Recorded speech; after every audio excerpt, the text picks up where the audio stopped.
Good morning. It's Tuesday the 27th of November. Our top story for you this morning. Downing Street has insisted the Brexit agreement with the EU allows the UK to sign trade deals with other countries, including the United States. Last night, President Trump described the plan as a great deal for the EU and told journalists that the withdrawal agreement could harm the UK's ability to trade with the United States. I think we have to take a look at seriously whether or not the UK is allowed to trade, because, you know, right now, if you look at the deal, they may not be able to trade with us, and that wouldn't be a good thing. I don't think they meant that. I don't think that the Prime Minister meant that, and hopefully she'll be able to do something about that. But let's talk now to our political correspondent, Ben Wright, who joins us now from Westminster. Ben, it's good to see you inside the warmth of the studio, both of us, this morning now. So Theresa May kick-starting this tour around the UK to convince people of her Brexit plan that it will work for all the nations. But in the meantime, we're getting unhelpful comments, perhaps, from President Trump as well. Yeah, morning, Naga. A torpedo from the other side of the Atlantic. President Trump seeming to demolish the agreement that she is now trying to sell around the country. Deciphering what he meant isn't always easy, and it's not in this case either, because during the transition phase that Theresa May once signed off, trade with the US would continue exactly as it does now, and Downing Street insists that the political declaration that's part of this deal would allow the UK to pursue an independent trade policy and would allow bilateral trade deals to be signed with countries like the US. However, it's an incredibly unhelpful remark as far as number 10 are concerned, and the Prime Minister's critics have lined up, whether they're people who want the UK to stay in the EU or some of her most hardcore Brexiteers, to point to Donald Trump and say, look, even he doesn't think this deal is any good. It's increasing the pressure on her. The Prime Minister's having a really tough week, there's no question about that. She faced a wall of resistance in the House of Commons yesterday. She tried to sell this deal. She is, as you say, now going around other parts of the UK selling this. The timetable is tight. The debate begins on December the 4th in the House of Commons. The big vote then will be on December the 11th, and the UK is set to leave at the end of March next year. And at the moment, it is very hard to see how she's going to get a deal through the House of Commons. Well, Ben, we'll be talking a lot, no doubt. We'll speak to you later in the programme. Well, meanwhile, the European Court of Justice will hear a legal challenge on whether the UK can reverse Article 50 without permission from the other EU member states. Remain campaigners hope the case will give Britain the option to stay in the EU in the event of another referendum. Adam Fleming's at the European Court of Justice in Luxembourg for us this morning with a magnificent scarf on. Morning to you, Adam. This is it's another one of those developments, isn't it? It seems like it could be incredibly significant, this, Adam. Yeah, well, it won't be significant today because this is just a hearing that will last for a couple of hours where all the different sides involved in this will make their legal arguments, and then the judges will take those arguments away, think about it for a couple of weeks, maybe even a couple of months before they give their verdicts. Now, this is all about, do you remember that moment when Theresa May wrote that letter last March triggering Article 50, the legal process for leaving the EU? This is all about whether that letter could be taken back without having to ask for the consent of the other 27 EU countries to do that. The case has been brought by some MPs, some MSPs and some MEPs who are all opposed to Brexit. The EU is opposed to this idea because they say you would have to get the other 27 countries getting involved in that revocation process somehow, and the government says this is all one big massive hypothetical question because the UK has got no intention of taking that Article 50 letter back. So for some people this is just like a really brainy legal argument, but for those campaigners it's another powerful tool in their campaign for another referendum that they would, in the ideal world for them, see the UK staying in the EU and Brexit being cancelled altogether. Right, another one to keep an eye on. Adam Fleming, thank you very much for that moment. You're right, that is a good scarf. It is a powerful scarf, Very powerful scarf. Time now is 5 minutes past 6. A British academic sentenced last week to life in prison for spying in the United Arab Emirates is reportedly on his way home. Matthew Hedges received a presidential pardon, although officials in the UAE insist he was working for the MI6. His family has always denied those charges. Our diplomatic correspondent Paul Adams has the details. Less than a week ago, Matthew Hedges was facing life in prison. Now he's a free man, able to resume his personal and professional life. The authorities in the UAE continue to believe he was a spy. He was part-time PhD researcher, part-time businessman, but he was 100% a full-time Secret Service operative. It's possible they would have released him months ago if the British government had only admitted as much. But that was never on the cards. The Foreign Secretary, Jeremy Hunt, says there's simply no evidence for the allegation. We've made it very clear for a number of months now that we see no basis in these allegations. They've reflected on that. They've taken the action that they can, which means that Matthew Hedges is going to be reunited with his family. My hopes had been shattered on so many occasions that I didn't actually know whether I should brace them up again.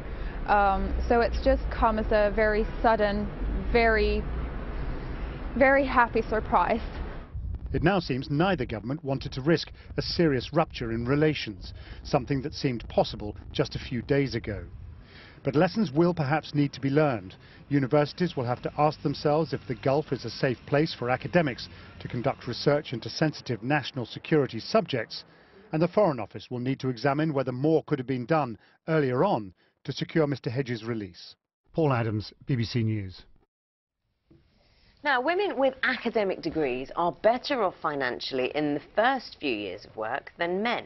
The Institute for Fiscal Studies looked at graduate pay and found that by the age of 29, women with a degree earn 28% more than women who haven't been to university. For men, though, the difference is just 8%. The study found that the type of university and subject also had a significant influence on salary. Experts are warning that thousands of cancer patients are dying unnecessarily each year because the health service in England has failed to make the improvements needed. The Health Foundation, who campaign for better treatment, say more needs to be done to close the gap in survival rates between the UK and other countries. The government says improving cancer care is a priority for the extra funding already announced for the NHS. In 2011, she famously gave a two-fingered salute to a colleague who'd referred to her age during a debate. Her V sign led to more on-screen opportunities, including an appearance on Have I Got News for You? I would like to know why, at the age of 90, I've had to sign a piece of paper in order to be on this show to say I wasn't pregnant. In 2014, she published her best-selling memoirs, Coming Up Trumps, although she told one interviewer she'd neither written nor read the book. What a character. Oh, an extraordinary life, yeah. Brilliant, just brilliant. Sorely missed, I'm sure, Dame Trumpeton. Time now is 12 minutes past 6. Matt's going to have the weather for us. He says it's foggy out there. Yes, he was talking about being relative. Well, I know you didn't think it was mild yesterday because you were out at Westminster. How many layers? 5 layers yesterday. 5 layers. It's nice to be just in a single shirt today. Dead easy, yeah, dead lovely. Sally's got the sport for us today as well. Good morning to you, Sal. Morning to you both. Morning, everyone at home. We've been talking to the wife of Sean Cox. You might know that name. He was the Liverpool fan, Irish Liverpool fan, who went to Anfield back in April to watch Liverpool play Roma, and he was attacked. The attack lasted 17 seconds, but quite frankly, it's 17 seconds that has changed his life forever. It's a name, actually, I wish I didn't know. Yeah, I know.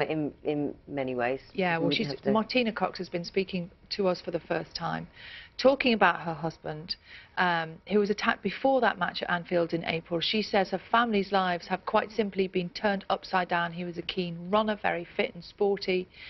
We'll be hearing from her later on in the programme what she has to say about his condition at the moment. Newcastle beat Burnley in the Premier League last night in what was a cracker of a game at Turf Moor. It was their 3rd win in a row and the first time they've won on a Monday night for Yonks. Jose Mourinho says he's going to walk to Old Trafford again if traffic stops the team bus getting to their Champions League match on time. They were fined after a hold-up last month. Both United and Manchester City could qualify for the knockout stages tonight.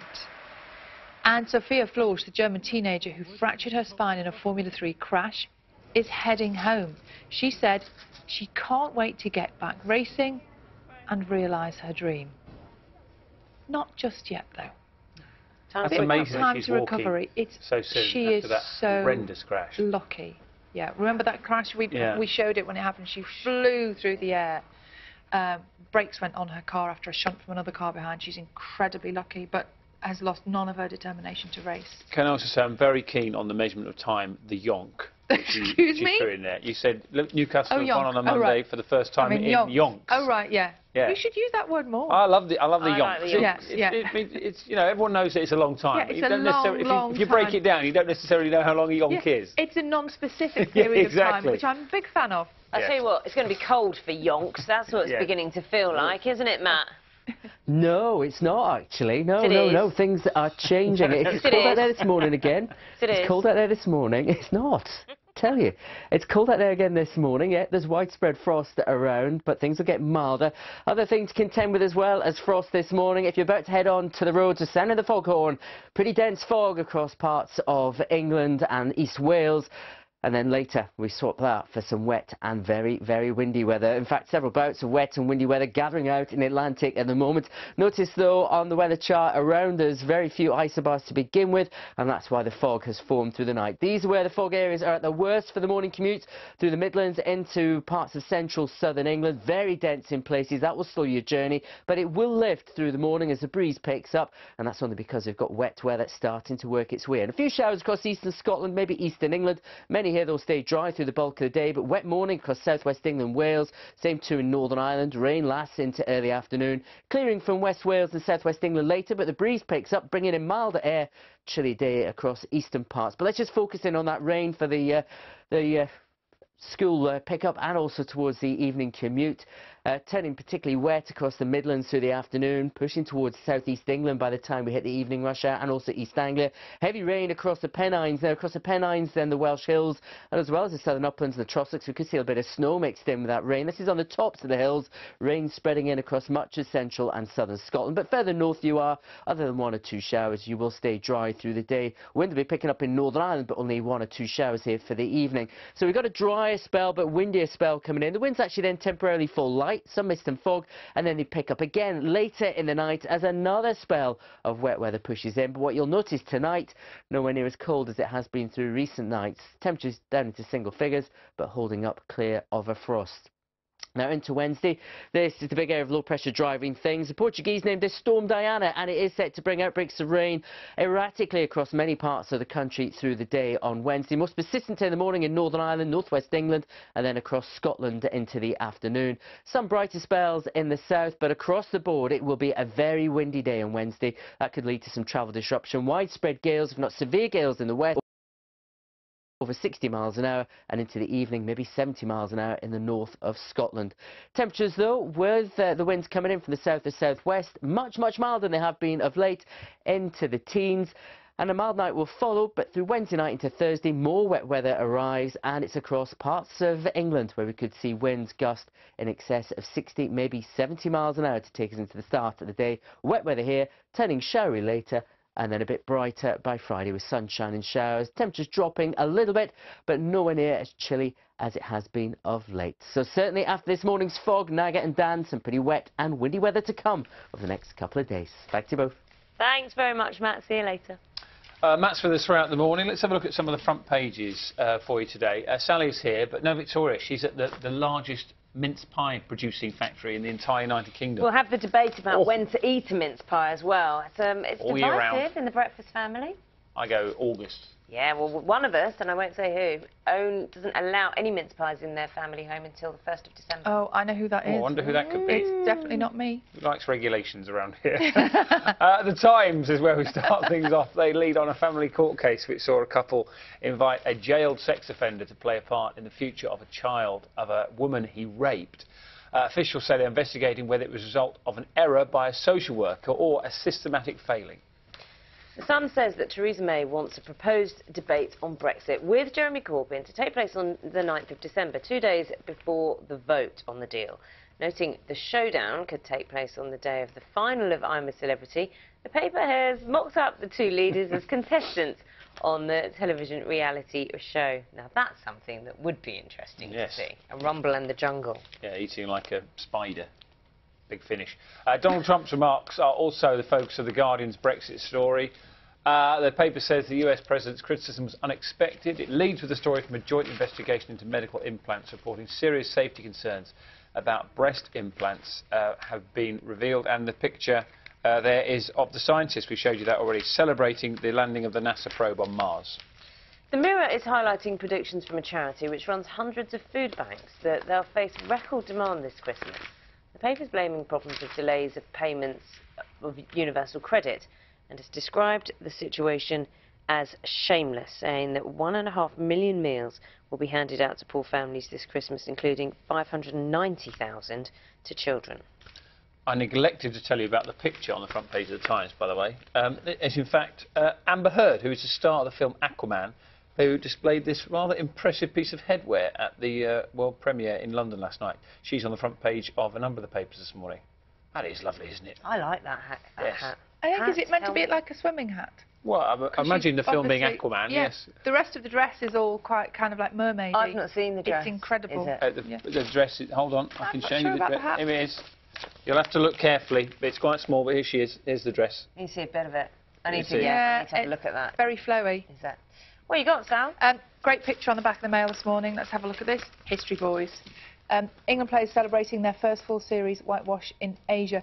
Jimmy Anderson, who you can just see back there in the corner, he said this is basically the best time he's had with England away on a cricket tour that he can remember. And he's saying, you know, in every sense, he's enjoyed the cricket, he's enjoyed the team spirit, he's enjoyed the journey. You hear lots of cricketers complaining, don't you, about, you know, they're away from home too long, it's not always great, but they seem to have really enjoyed themselves. And here in the Telegraph, an incredible interview with Deontay Wilder, who fights Tyson Fury at the weekend. I think he already has 7 children. Let's have a look. Is it 7? Might be 6. No, I think it's 7. He'd like one day to carry his own child. He says, if they ever invented a way for a man to carry a baby, I would love to experience that. Kindergarten Cop. Yes, Kindergarten Cop. Not what you would expect from a... No, what's the other one? It was Arnold Schwarzenegger. Yeah. Wasn't twins. No. It wasn't twins. Daddy. Junior. Go through. Get there in the end. Predator. He also said, didn't he? I read into him yesterday. He said that anybody who wants to date his eldest daughter, he's got to do 3 rounds. He's got to spar for 3 rounds with him, and only after that. Yeah, I think he's basically he's going for dad of the century, isn't he? Basically, fights Tyson Fury on Saturday. Have you seen Noel Edmonds at the age of 69, by the way? No, I haven't actually. I know you're both watching I'm a Celebrity, aren't you? Yes. It's on the front page. Look, he's 70 later this year. How on earth? It's an incredible nick. I think it's the biceps that I'm amazed by. It takes some work. Immaculate Barnet, as ever, as well. Immaculate Barnet. Thank you very much for that, Sal. You're welcome. It is 22 minutes past 6. Now, you may not have heard of Deke Duncan. He has been the voice of Radio 77 for more than 40 years. You heard of him? I did, only because yes. We had a little look in the papers at the story a few weeks ago. The lovely story. What happens is this station, Radio 77, doesn't have a licence. It can only be beamed through a speaker from his shed into his living room. He has a very, very important audience. It's his wife. Yes. That's it. It could all be about to change, though. He's been offered a new 1-hour special radio show over this festive period coming up, and Jane McCubbin has been to meet him.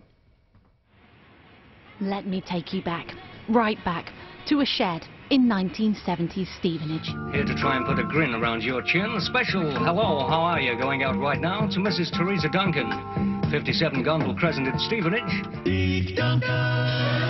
Fast forward 50 years and 170 miles to Stockport. You're looking after your ears, my dears. A special hi, hello, going out right now to Pamela Duncan. How in the world are you feeling, my darling? Deke Duncan is still broadcasting to his audience of 1, though it's a different Mrs. Duncan, and it's not a shed. What do you think is a workshop? Right. Is a workshop? Yes. You're about to enter Wonderland. Oh, my days. This Radio 77 2018. Hit me with it, Deke.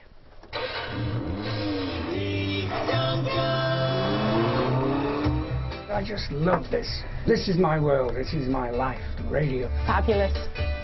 I bet you're never off duty, are you? Even in the supermarket. No. Yeah, in my head. If you're listening in the car right now, thanks for the ride. Taking your ears through the years. Looking after your ears, my dears. 77 coming at you today with a Mountain of Music guaranteed. Uncle Deke Duncan right here in the air chair. This is true love. A love so pure, even the missus approves. I think it's wonderful. You know, he lives it, he believes it, He does it, and as he said to me many times, he said, it's just between me and the mic.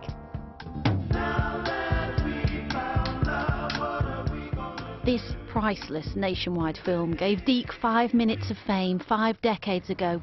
I'm going to the shops, right, Deke? My ultimate ambition would be to broadcast this to the rest of Stevenage. I'd like to share it with them. But the real job in radio never materialised, until this was shared once again. Hey Deke, it's Laura Moss, the station editor at Three Counties Radio. I want to offer you a 1-hour special over Christmas. Oh, wow. So Deke, your dream is going to be a reality. Well, you'd better pass the tissues. You got that right there, baby. In fact, in the media storm that followed, Deeks had more than an offer of a one-off show. I believe there's been a job offer. There has been. From Africa? From Africa. Yeah, I think it's probably a small station that they just put records on and they don't have a DJ at the moment.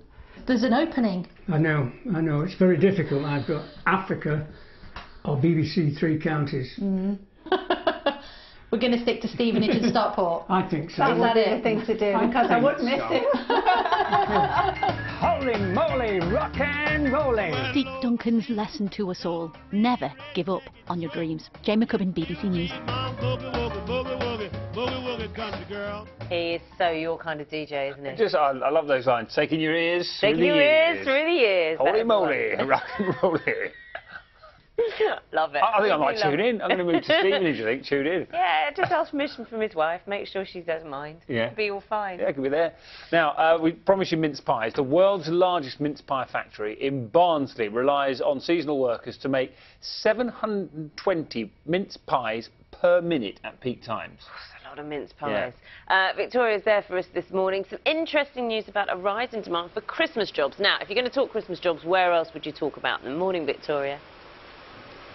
Hi, good morning to you.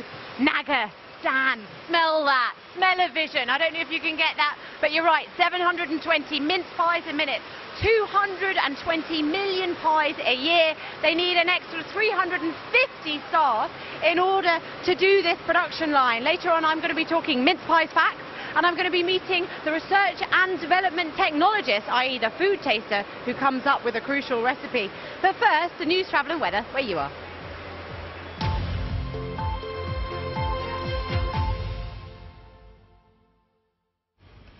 Very good morning, I'm Asad Ahmed.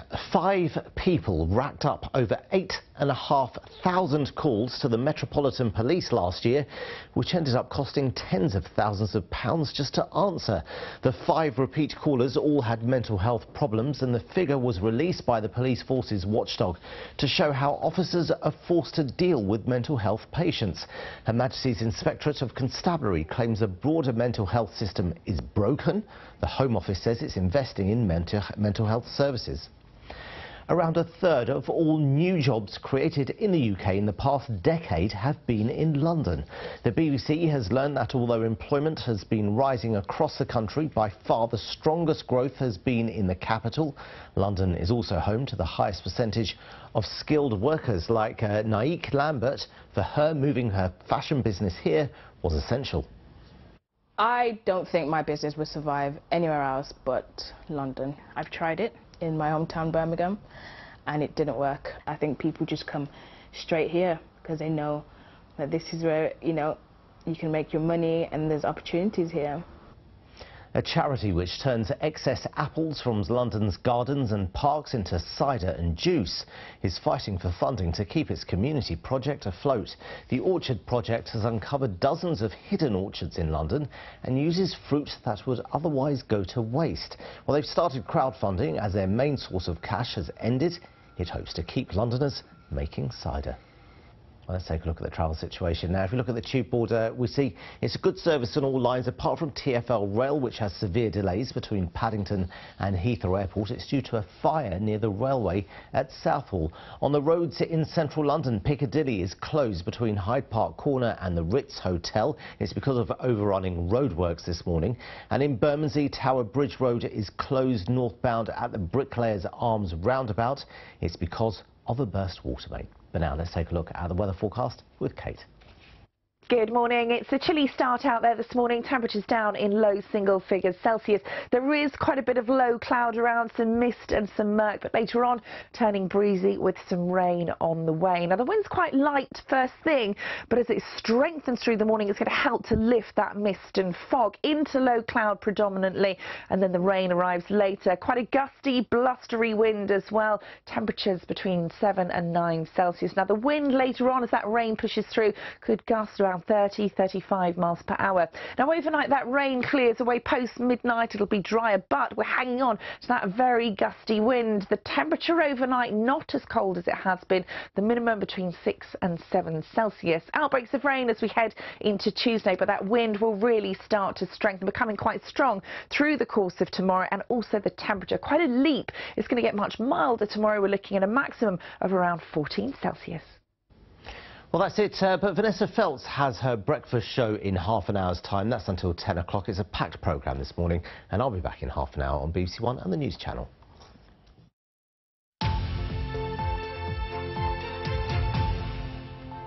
Hello, good morning. You're watching Breakfast with Naga and Dan. Good morning, it's 6:30. We're going to bring you all the latest news and sport in a moment. Lots coming up on the programme this morning.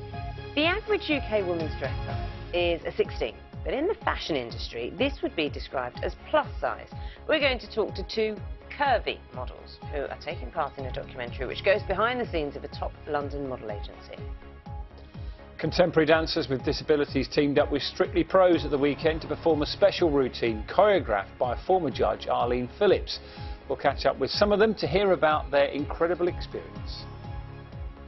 Best known for directing the Oscar-winning documentary The White Helmet, Orlando von Eisendale will tell us why he decided to turn the camera on his own family and share the impact of losing a loved one.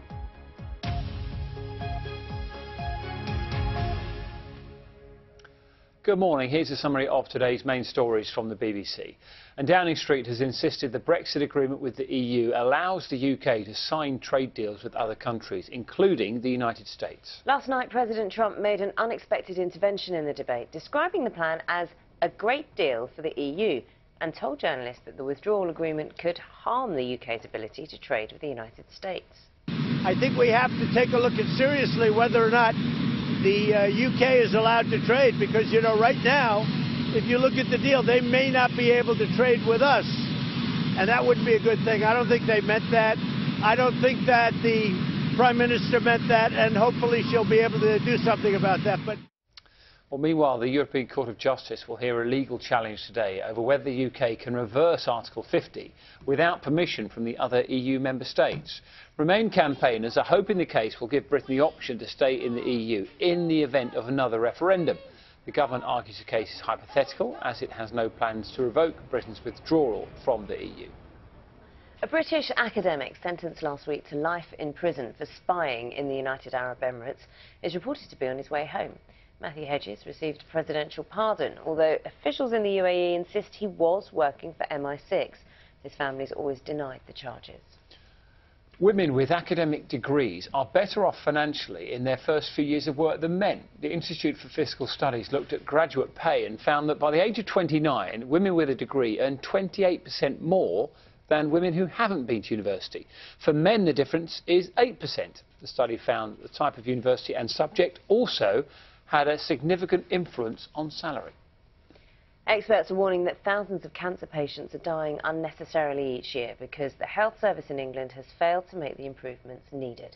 The Health Foundation, which campaigns for better treatment, says more needs to be done to close the gap in survival rates between the UK and other countries. The government says improving cancer care is a priority for the extra funding already announced for the NHS. NASA scientists are beginning to gather data from Mars after successfully landing a probe on the surface. Touchdown confirmed. This is what happened at Mission Control in California. That's quite a handshake, isn't it? As the probe called InSight completed its 7-minute descent, slowing down from 6 times the speed of a bullet to jogging pace. The robot has already sent home its first photograph from Mars and will measure quakes and underground temperatures on the red planet. A 10-year-old boy who was diagnosed with a rare blood disorder has been reunited with the man who helped save his life. Now, Rupert spent 80 days in a specialist unit at Great Ormond Street Hospital on a course of chemotherapy. During that time, Billy Higgins joined the bone marrow register after he saw a woman he liked in the queue. The story had a double happy ending. Billy has now married the woman who inspired him to join the register, tick, and he discovered that he was a match for Rupert, double tick. I feel very lucky, and I can't believe that someone would do this for me, and I can't believe like someone has I don't know, I can't put it into words. He's a Superman. Well, it's one of those amazing sliding doors moments, isn't it? Imagine if he'd not gone back. Yeah. Or if he didn't have the guts to talk to the woman in the queue, or... That's just lovely. That's properly, like, lifted my cheeks. No, it's a truly amazing story. 6:35, good morning to you. We've got the weather coming up in about 10 minutes' time. We've got a really packed programme for you today. And Sally's here this morning looking at... we've got a bit of an exclusive interview, Sally, actually, to start things off. We have. We're talking to the wife of Sean Cox. That's a name you might know, the name on that banner there. Name of a Liverpool fan who was very seriously injured earlier this year when he went to watch his team playing Roma. He was injured outside. He was attacked outside Anfield. An attack that lasted just a few seconds, but actually has changed his life. We've been hearing from Martina Cox, who says he will never make a full recovery. Sean Cox suffered serious brain injuries when he was assaulted by Italian hooligans. Martina Cox says her family have been left completely devastated. Sean went to a match in April and he never came home. That's the reality of it. You know, I miss Sean. The children miss their dad. You know, every day. Both Manchester clubs can seal a place in the last 16 of the Champions League tonight. Let's have a look at what they need to do. Let's make it simple as we can. United will qualify if they beat Young Boys at Old Trafford, and Valencia failed to beat Juventus in the other group game. City are in France taking on Lyon. They only need a draw to go through. They'll top their group with a win. Now, if you remember, Manchester United were fined by UEFA after their team bus was caught in traffic around Old Trafford before last month's game against Valencia. When it got sticky before their game against Juventus, Mourinho got off the bus and walked to the ground, and he says if he needs to, he'll do it again tonight. We are going to stay in a hotel just a few meters away, and the information I have from the club and the club contacts with the police is that things are going to be much better than the last time. But if it isn't better, I walk. Oh, I love that. If it isn't better, I walk. Wow. It's going to be my motto for life. Just got to leave a bit earlier. Well, also, they've moved hotels. They're staying closer to Old Trafford. So he said the last time he walked, he put his hood up and nobody recognised him and he just walked to Old Trafford. Well, hang on. There was quite a lot of selfies on social media of people going, oh, look, it's Jose walking through the crowd. I don't think he gets away with being as anonymous as he would quite like to. We should explain, actually, for anyone who doesn't know the area we're in at the moment, there are loads of roadworks in Manchester. That's always tricky. And that's the problem at the moment. So where they were travelling to, they were travelling through like 3 lots of major roadworks. So the traffic is horrendous most of the time now. And if you'd like to know your BBC Breakfast geography, behind us over there is the Lowry. Over there is the Manchester Ship Canal. And Old Trafford is about half a mile that way. OK? There you go. There you go. And we're never late. No. Yeah, but we travel at stupid o'clock. Never mind. That's the point, we're never late. I did walk in this morning, actually. Did you? The 10 yards. From where? Yeah. Oh, yeah. Good, that. Very good. Congratulations. Thank you. Now, the former Chelsea and Watford manager, Gianluca Vialli, says he has hidden the fact that he had cancer due to a sense of shame. The Italian had treatment for almost a year, but has only recently written about it in his book. He says he is now very well, his health is all fine, and he's back to having what he calls a beastly physique. I wonder if that's slightly lost in translation from the Italian, but good for him. Great to hear he's well. Just a week ago, we brought you the news that Sophia Florsch, a 17-year-old racing driver, had an incredible escape from a high-speed crash. You might find the pictures coming up quite surprising, shocking at least. Florsch crashed at around 170 miles an hour in the Formula 3 Grand Prix in Macau. But after an 11, here it comes. Let's have a look at this. That's where she flies off the track. It's awful to watch, isn't it? She had an 11-hour operation to repair her spine. This is her leaving hospital. She's now on her way home to Germany.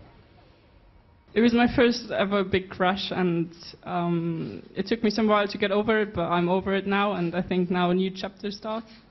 And yeah, as I said, it was a bad crash, but I'm still here walking, everything is good, and I'll be back racing and chasing my dream. Meanwhile, Ireland coach Joe Schmidt has led them through their most successful period in rugby union, but he'll be stepping down after next year's World Cup. He's going to be replaced by Andy Farrell, who's currently Ireland's defence coach. They've won 3 Six Nations, not 6 Three Nations titles, beaten the All Blacks twice, and risen to number 2 in the world. Clive Woodward in the papers this morning saying that England have missed a trick. Should have brought Andy Farrell back into the fold. Now, get ready to see a little bit more of this. We are reliving the fantastic moment England's netballers won gold at the Commonwealth Games in April, and it's been announced that the BBC will be showing every match of next year's Netball World Cup, well, from day 4 onwards, live on TV and online. England play Uganda tonight, and coach Tracy Neville says it'll be a big test for her side as they prepare for the World Cup. This series will be about winning 1 game at a time and really focusing on Uganda. They're in our group for World Cup, so get some really necessary intel on them and experience, but also looking at which players really excel against them. And we found out at Commonwealth Games that there was some players and some style of the way the players play in our squad that actually really work well against them, so that can't be ignored. We'll show nearly all the matches anyway. Finally, have a look at this from the England dressing room after they completed a 3-0 series victory over Sri Lanka. Joe Root celebrating. Yes, that's a guitar. Have a listen.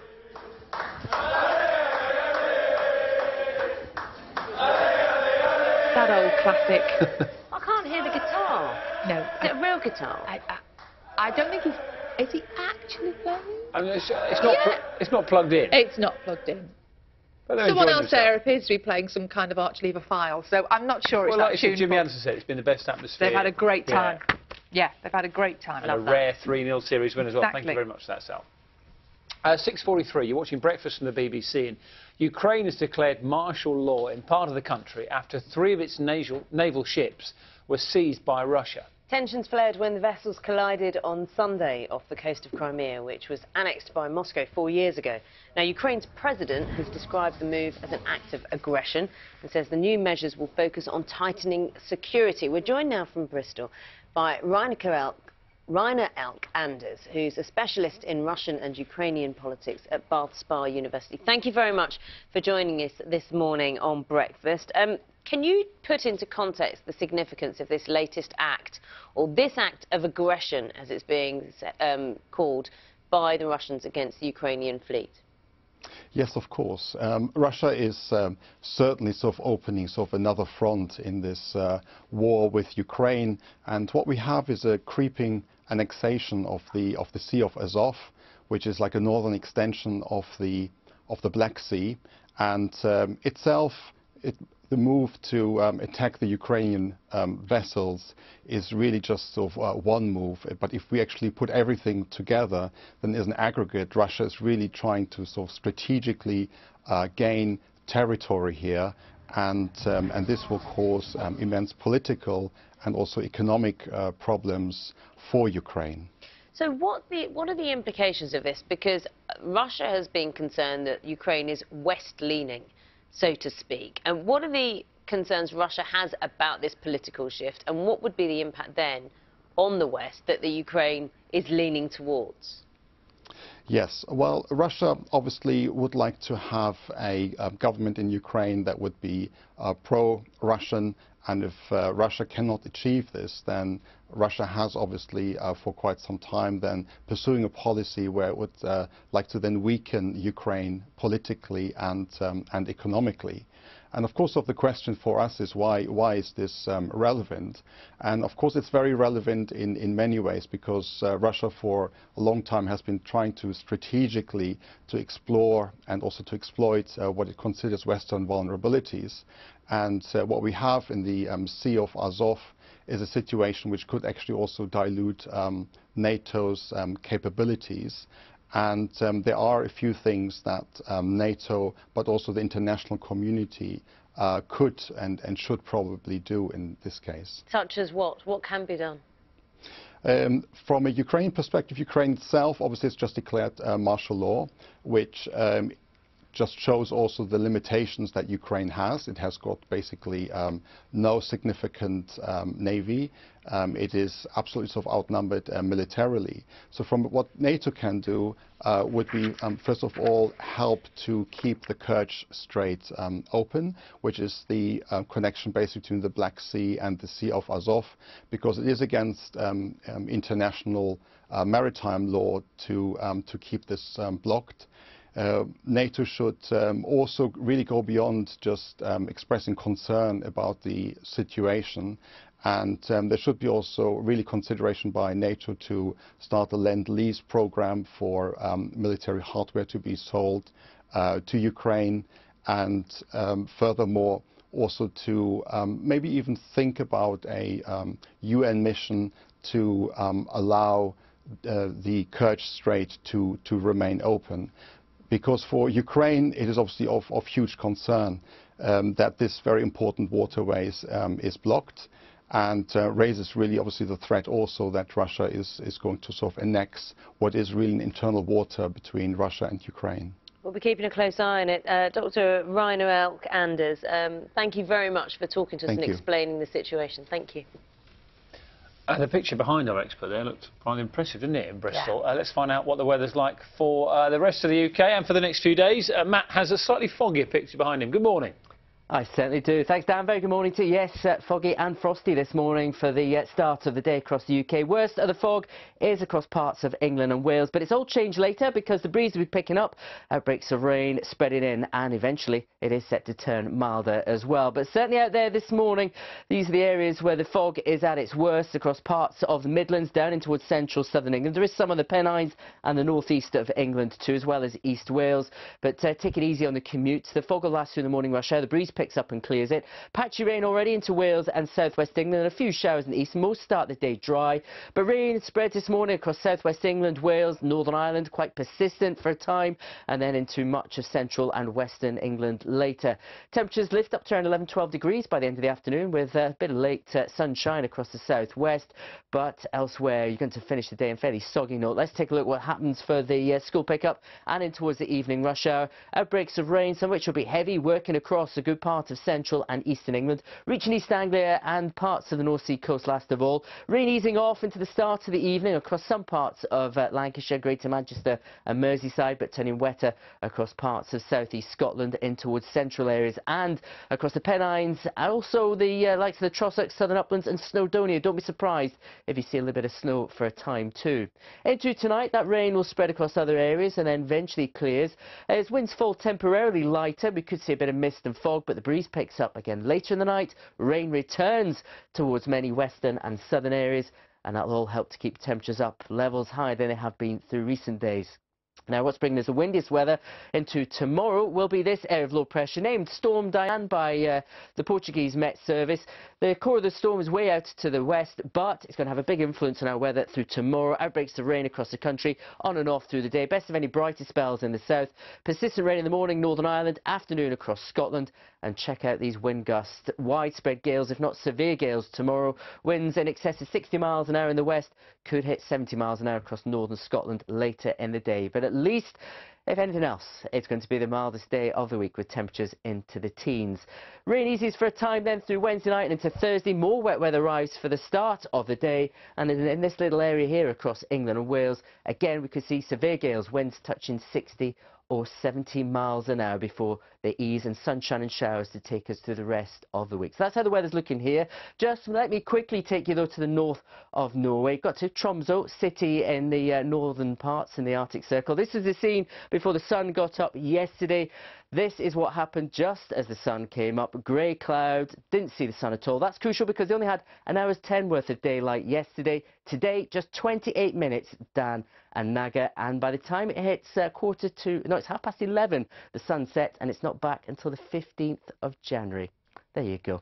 Not bad here then, is it? You're taking us round the world. I've missed that. Exactly. I've missed those numbers, sorry. You need to go through that again. Naga wasn't listening. They've got 28 minutes of daylight today. Once the sun sets at 11:30 this morning, it's not back again until the 15th of January. 48 days without sunshine. Well, wow. Yes. I'm so Merry happy Christmas. to be here. Yeah. Well, they get it back in time for Christmas. Yes. January. That's mind-boggling. It's 9 minutes to 7. Talking Christmas, mince pies. Mince pie time. Do you know more than... Go on. Well, the thing that staggered me about mince pies, you know you're meant to eat mince pies, apparently, according to an etiquette expert, with your left hand. Yeah, it's supposed to be a little thing so you can shake hands with your right. Well, you can get the next one with your right hand. Do you know who's going to know all about mince pies? Victoria. She's at a mince pie factory this morning and talking about seasonal working. Morning, Victoria. Hi, good morning to you both. Yeah, that is right. It's not just the elves that have got Christmas jobs. There are plenty of temporary and seasonal workers too. It's not just making a list, checking it twice. There's all sorts of jobs, particularly in things like manufacturing. You can see all the mince pies coming off the factory here at the moment. They couldn't make the 720 mince pies a minute here without seasonal workers. And when it comes to seasonal and temporary work, the number of applications is actually up 11% this year. But although demand is up, the number of candidates searching for these roles has actually gone down. Let's speak now to Martin Talbot, who's from Total Jobs. Why do you think there's this mismatch between the amount of jobs available and the number of people looking for them? Well, things are changing regarding temporary work across the whole of the year now. The gig economy has given access to temporary work for people year-round. So you find people that used to maybe take up temporary roles are taking jobs like Uber or Deliveroo or things of that nature. Okay, and what about what's going on in terms of Brexit in the EU and all that stuff? Because we've seen a sort of a reversal, haven't we, of migration into the UK of EU workers. That's right. With EU workers in particular, we found that even through the summer where farming was affected, we've now had it into the Christmas period where fewer of those migration workers are coming to the UK as they used to. Interesting. Thanks very much, Martin. I know you're probably going to be doing some quality standards and some taste testing a bit later, so I'll see you later. So we actually bought 220 million mince pies last year, and demand is set to rise yet again this year. We just love our pies, don't we? And here they've had to take on another 350 staff as a result of trying to open all these production lines. And the man in charge of this entire factory is Simon. I've got Simon here. Simon, what kind of jobs are all these temporary workers doing? We've got quite a range of jobs for people. So we'll bring people in maybe July for 6 months. They'll be doing quite technical jobs. They'll be running some of the machinery, and then we've got some of the team will be checking the quality of the products, and then there'll be some manual packing jobs for them. So quite a combination of jobs. Okay, and what do they do come December 26th? Where do they all go? Well, some of them will stay with us into the new year, and then especially as we get towards Easter, where we ramp up again, so some will come back, and some will go to some of the surrounding businesses. But a lot keep coming back to us, so they'll be coming in Easter, and then again as we get back to peak in summer. Okay, Simon, thank you very much. About 80% of the seasonal workers here at this factory actually come back year on year. One thing they might notice is actually the recipe keeps changing. And the woman in charge of the taste testing here is research and development technologist Emma Reeve. Why do you keep changing the recipe? Surely a pie's a pie's a pie. Well, you would think so, but the consumer would think so. But at Mr. Kipling, we test our pies with the consumer each year and get feedback from them. We want to make the nation's favourite mince pie, so we check with them what they like, get feedback from them and change the recipe where we can. And go on, how early do you start eating mince pies in the year? Well, if I didn't eat them all year anyway, I would probably start around the 1st of December because I love Christmas, so we've got to get in the Christmas spirit, so why not? Okay, great. And I think there's snowflakes, aren't there, this year instead of hollies and berries? Yeah, we tested our pies with consumers and created a new design. We wanted to update it and modernise it because we'd had the berries for a few years. And when we tested it with our consumers, it scored really well and people really loved it. And so we thought, right, that's what we've got to go with. That's what the people want. There we go. Give the people what they want. Thanks very much, Emma. So yeah, we're going to have lots more throughout the rest of the day. And I know that you're into your mince pie facts, Dan. And